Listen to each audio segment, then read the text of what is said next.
So tumawag si Konsehal. Papaayos yung system unit nila, no? Ayan. Parang nagbo-blue screen daw siya mga kaibigan. Hindi ko alam, baka hard drive na rin to kasi naka hard drive lang to. Natambay na rin. Natambay kasi nagbakasyon yung mga bata. So magsa home service tayo ngayon. And dito, kung sakali mang okay pa yung kanyang HDD, no? Installan na lang natin siya ng Light OS, Extreme Light OS mga kaibigan. So let's do this. So ito daw yung issue niya mga kaibigan, preparing automatic repair. And walang katapusan daw yan. So hindi na nila mahintay. Magre-reinstall lang tayo, papaformat na lang din naman nila to mga kaibigan, no? So ang kakarga natin is Extreme Light OS Windows 10 version. Okay. So turn on natin. Pasukin natin yung kanyang BIOS. F2. Yan. So ito yung kanyang BIOS. Then punta tayo dito sa may security boot. Ang ginawa ko kasi dyan is pang legacy. Dual support naman to. Kasi Lenovo yan. And then mag-restart lang tayo. F10 or yes. Exit. Yes. Then pasukin natin ulit. Tignan natin kung madedetect na yung ating bootable device. Kung hindi pa rin, lipat natin sa ibang drive. Yun, na-detect to siya. Yung SanDisk. Yan. F6 para pupunta siya doon siya sa taas. And then F10, save na natin. Yes. So dito hintayin lang natin. Extreme Light OS. Iba yung Super Light, iba yung Ghost Spectre. So hintayin lang natin mga kaibigan, no? Hintay-hintay lang tayo. So ito yung setup niya. Yung Extreme Light OS, youtube.com, the world of PC. Credits, yan. United States, next.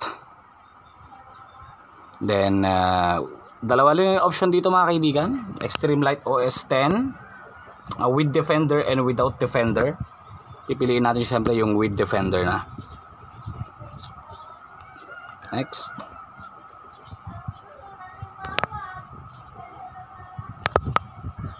Then dito partitions, burahin na lang daw natin to mga kaibigan, no? So tinanong ko din sa mga kaibigan, no, yung namamahala dito, and sabi niya burado na lang daw, wala namang mag-store dito. So subukan naman natin si Extreme Light OS, no? Ginagamit natin sila Oprekin, si Super Light, marami pang ek-ek. Okay din naman sila, pero nag-explore lang din tayo para sa mga low spec PCs na nagpapaayos sa atin. Especially na kung hindi kaya ng budget magpa-upgrade to SSD. Burado na lahat yan. Clean install. Kung gusto nyo i-download to Extreme Light OS, link will be in the description below. This is a pre-activated one. Pre-activated na po ito. The next. And dito, hintayin lang natin mga kaibigan. And anyway, hintayin na lang natin. Ipakita ko na lang sa inyo mamaya yung kanyang interface, no, ni Extreme Light OS. Yun. So finally mga kaibigan, tapos na siya. Ito yung default workspace or interface ni Windows 10 Extreme Light OS. Yan. So low spec lang tong computer natin mga kaibigan, ha. And if I'm not mistaken, naka 2 GB RAM lang to or naka 4 GB RAM siya, pero naka hard drive lang and super old na rin. Yan. So Extreme Light OS logo, parang Windows 11 yung kanyang mga icons. Check natin yung kanyang properties. Right click, properties. Yan. So yan siya, Extreme Light OS Windows 10. So Celeron lang to. Goods. Tignan naman natin sa kanyang performance. Task Manager, performance. Tignan natin kung low yung pag-usage. Yan. So low CPU usage, same as through sa memory and sa hard disk. I think mas mamamaximize to kung i-upgrade din natin into SSD ang ating computer.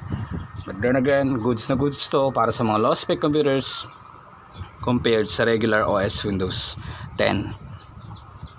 magaan lang siya. Alright. So okay na to. Hanggang dito lang muna mga kaibigan, no? Maraming salamat po sa inyong panonood.